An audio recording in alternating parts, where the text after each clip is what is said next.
No tongue can make me hence depart.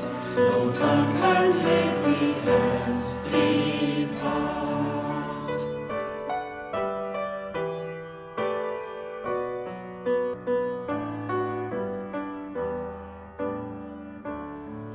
When Satan tempts me to despair and tells me of the guilt within, how could I look and see him there, who made an end to all my sin? Because the sinless Saviour died, my sinful soul is counted free, for God the just is satisfied to look on him and pardon me, to look on him and pardon me.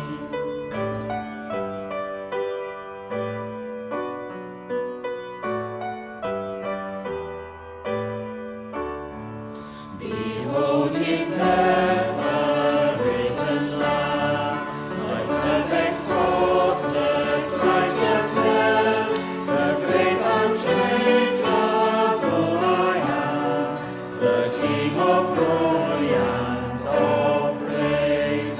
One with himself I cannot die, my soul is purchased with his blood, my life is hid with Christ on high, with Christ my Saviour and my God, with Christ my Saviour and my God.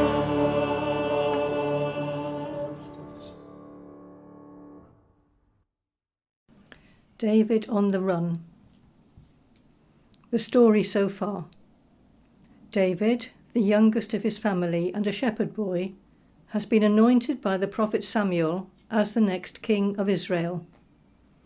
The current king, King Saul, has been rejected by God because of his disobedience. David has been in Saul's service, both as a musician to provide music therapy to Saul when he is oppressed, and as a warrior, the slayer of Goliath and a courageous officer in the army. David is a close friend of Saul's son Jonathan, and has even married Saul's daughter Michal. His success is a result of his faith in God. God has described him as a man after his own heart. But David's success has made Saul jealous, and twice he has tried to kill David. David has escaped from Saul and is living from hand to mouth in the desert with his group of followers, even on one occasion in the enemy territory of Gath. Danger and encouragement. David had a good friend in Saul's son Jonathan. While David was hiding in the desert, Jonathan came to encourage him. While David was at Horesh in the desert of Ziph, he learnt that Saul had come out to take his life, and Saul's son Jonathan went to David at Horesh and helped him find strength in God. "Don't be afraid," he said. "My father Saul will not lay a hand on you. You will be king over Israel, and I will be second to you. Even my father Saul knows this." The two of them made a covenant before the Lord. Then Jonathan went home, but David remained at Horesh. David didn't know who he could trust at this time. The people who lived in the desert of Ziph told Saul where David was hiding. This led to a dangerous moment for David. Saul told the Ziphites to find out all David's hiding places. Now David and his men were in the desert of Maon in the Arabah south of Jeshimon. Saul and his men began the search, and when David was told about it, he went down to the rock and stayed in the desert of Maon. When Saul heard this, he went into the desert of Maon in pursuit of him. Saul was going along one side of the mountain, and David and his men were on the other side, hurrying to get away from Saul. As Saul and his forces were closing in on David and his men to capture them, a messenger came to Saul saying, "Come quickly, the Philistines are raiding the land." Then Saul broke off his pursuit of David and went to meet the Philistines. That is why they call this place Selah Hamalekoth. And David went up from there and lived in the strongholds of En-Gedi. David wrote a psalm about this experience. Save me, O God, by your name. Vindicate me by your might. Hear my prayer, O God. Listen to the words of my mouth. Arrogant foes are attacking me. Ruthless people are trying to kill me, people without regard for God. Surely God is my help. The Lord is the one who sustains me. Let evil recoil on those who slander me. In your faithfulness destroy them. I will sacrifice a free will offering to you. I will praise your name, Lord, for it is good. You have delivered me from all my troubles, and my eyes have looked in triumph on my foes. One of the things we can learn from David is to trust God and his promises, even when things are not going well. This psalm is clearly written while his enemies are still after him, but he can write in faith that God has delivered him from all his troubles.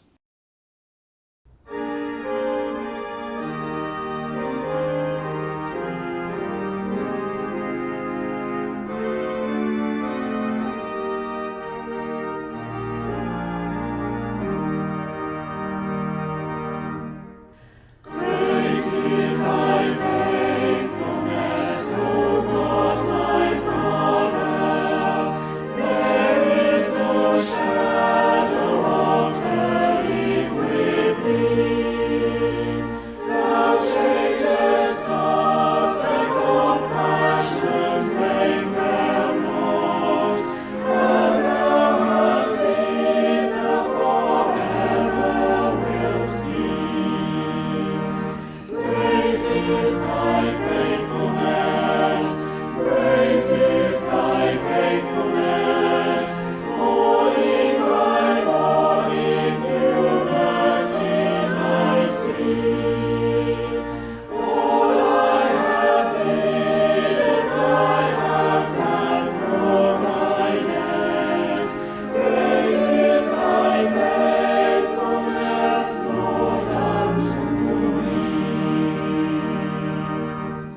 After this incident, David had a temptation, to take advantage of Saul. Saul, with 3,000 men, was looking for David and chanced upon the very cave at the back of which David and his men were hiding. David's men encouraged him to make the most of this God-given opportunity. The men said, "This is the day the Lord spoke of when he said to you, I will give your enemy into your hands for you to deal with as you wish." Then David crept up unnoticed and cut off a corner of Saul's robe. Afterward, David was conscience-stricken for having cut off a corner of his robe. He said to his men, "The Lord forbid that I should do such a thing to my master, the Lord's anointed, or lay my hand on him, for he is the anointed of the Lord." With these words, David sharply rebuked his men and did not allow them to attack Saul, and Saul left the cave and went his way. Saul had no idea that David had spared him, but David lost no time in telling him. Then David went out of the cave and called out to Saul, "My lord the king." When Saul looked behind him, David bowed down and prostrated himself with his face to the ground. He said to Saul, "Why do you listen when men say, 'David is bent on harming you'? This day you have seen with your own eyes how the Lord delivered you into my hands in the cave. Some urged me to kill you, but I spared you. I said, 'I will not lay my hand on my Lord, because he is the Lord's anointed.' See, my father, look at this piece of your robe in my hand. I cut off the corner of your robe, but did not kill you. See that there is nothing in my hand to indicate that I am guilty of wrongdoing or rebellion. I have not wronged you, but you are hunting me down to take my life. May the Lord judge between you and me, and may the Lord avenge the wrongs you have done to me, but my hand will not touch you. As the old saying goes, from evildoers come evil deeds, so my hand will not touch you. Against whom has the king of Israel come out? Who are you pursuing? A dead dog? A flea? May the Lord be our judge and decide between us. May he consider my cause and uphold it. May he vindicate me by delivering me from your hand." David respected the office that Saul held, even though Saul himself was unworthy of it. After this incident, Saul acknowledged that David had acted honourably, and even that David would eventually be king. But he asked David to swear that he would not destroy Saul's descendants once he came to the throne, and David promised.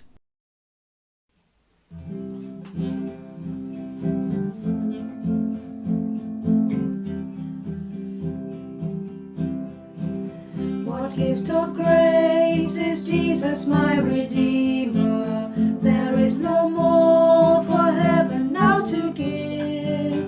He is my joy, my righteousness and freedom, my steadfast love, my deep and boundless peace. To this I hold, my hope is only Jesus, for my life is wholly bound to His. Oh, how strange and divine, I can sing all is mine.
war and peace. The next thing that happened ended in David getting married again. His first wife, Michal, had been married to another man by her father, King Saul. The great prophet Samuel had died and was mourned by the whole nation. Meanwhile, David moved to the desert of Paran. There was a wealthy man living nearby called Nabal. He was surly and mean, but his wife Abigail was beautiful and intelligent. It was sheep shearing time, and David hoped to take advantage of this festive season to provide for his men. He sent 10 of his young men to Nabal with a message. Long life to you, good health to you and your household, and good health to all that is yours. Now I hear that it is sheep shearing time. When your shepherds were with us, we did not mistreat them, and the whole time they were at Carmel, nothing of theirs was missing. Ask your own servants, and they will tell you. Therefore be favourable toward my men, since we come at a festive time. Please give your servants and your son David whatever you can find for them. Then they waited for a reply. This was it. Nabal answered David's servants, Who is this David? Who is this son of Jesse? Many servants are breaking away from their masters these days. Why should I take my bread and water and the meat I have slaughtered for my shearers and give it to men coming from who knows where? When David heard these words, he was not pleased. David said to his men, Each of you strap on your sword. So they did, and David strapped his on as well. About 400 men went up with David, while 200 stayed with the supplies. The situation was escalating. A peacemaker was needed. One of Nabal's servants told Abigail what was happening. They said to her, David sent messengers from the wilderness to give our master his greetings, but he hurled insults at them. Yet these men were very good to us. They did not mistreat us, and the whole time we were out in the fields near them, nothing was missing. Night and day they were a wall around us, the whole time we were herding our sheep near them. Now think it over and see what you can do, because disaster is hanging over our master and his whole household. He is such a wicked man that no one can talk to him. Abigail acted quickly. She took 200 loaves of bread, 2 skins of wine, 5 dressed sheep, 5 seers of roasted grain, 100 cakes of raisins, and 200 cakes of pressed figs, and loaded them on donkeys. Then she told her servants, Go on ahead, I'll follow you. But she did not tell her husband Nabal. As she came riding her donkey into a mountain ravine, there were David and his men descending toward her, and she met them. David had just said, It's been useless, all my watching over this fellow's property in the wilderness so that nothing of his was missing. He has paid me back evil for good. May God deal with David, be it ever so severely, if by morning I leave alive one male of all who belong to him. When Abigail saw David, she quickly got off her donkey and bowed down before David with her face to the ground. She fell at his feet and said, Pardon your servant, my lord, and let me speak to you. Hear what your servant has to say. Please pay no attention, my lord, to that wicked man Nabal. He is just like his name. His name means fool, and folly goes with him. And as for me, your servant, I did not see the men my lord sent.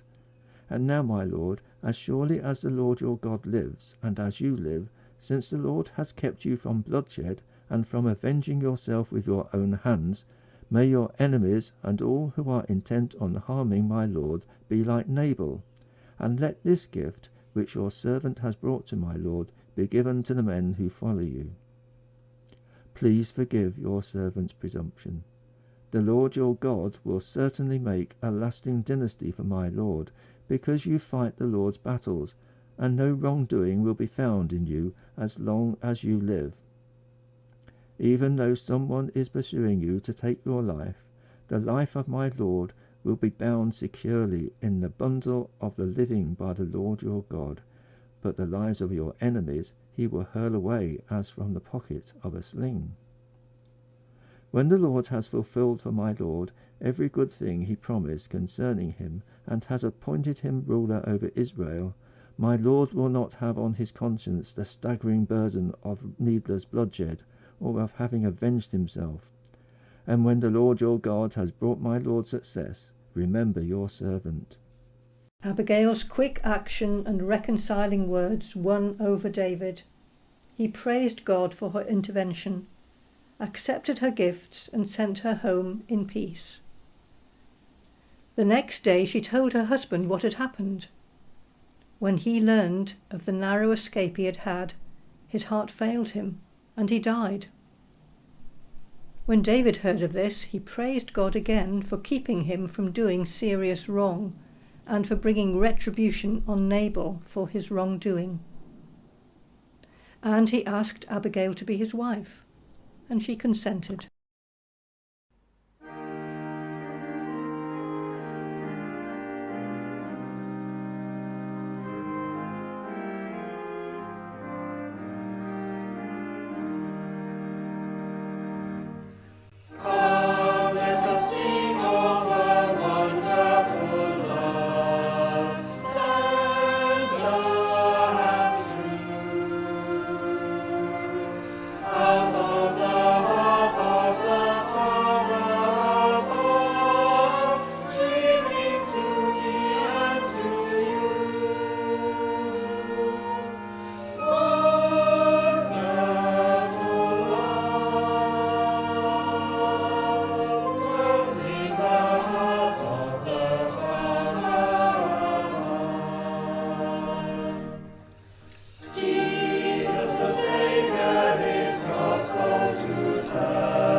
David had another opportunity to kill Saul. Saul was encamped near where David was hiding, intending to find and kill him. David and one of his close followers, Abishai, went into Saul's camp at night. They found Saul sleeping with his spear stuck into the ground by his head, and his soldiers lying down around him. Abishai said to David, "Today God has delivered your enemy into your hands. Now let me pin him to the ground with one thrust of the spear. I won't strike him twice." But David said to Abishai, "Don't destroy him. Who can lay a hand on the Lord's anointed and be guiltless? As surely as the Lord lives," he said, "the Lord himself will strike him, or his time will come and he will die, or he will go into battle and perish. But the Lord forbid that I should lay a hand on the Lord's anointed. Now get the spear and water jug that are near his head, and let's go." So David took the spear and the water jug near Saul's head, and they left. No one saw or knew about it, nor did anyone wake up. They were all sleeping, because the Lord had put them into a deep sleep. Again David challenged Saul and showed how he had spared him. Again Saul confessed his sin and promised not to try to harm him again. But David knew that Saul would make another attempt, and he went to the land of the Philistines, where he gained the confidence of the king, Achish. But the time came when the Philistine army was preparing to attack Israel, and David was expected to support Achish. This would present a dilemma for him. Meanwhile, Saul, terrified at the prospect of war with the Philistines, and unable to hear from God, took the extreme step of consulting a medium, in spite of the fact that he had banished all mediums from the land. She brought up Samuel. Samuel told him bluntly that he and his sons would be killed by the Philistines, and that the kingdom of Israel would be given to David. And this is what happened. David and his men were excused from fighting against their own people, but the Philistines prevailed, and Saul and his sons, including David's friend Jonathan, were killed. Far from gloating over Saul's downfall, David mourned for him. Saul and Jonathan. In life they were loved and admired, and in death they were not parted. They were swifter than eagles, they were stronger than lions.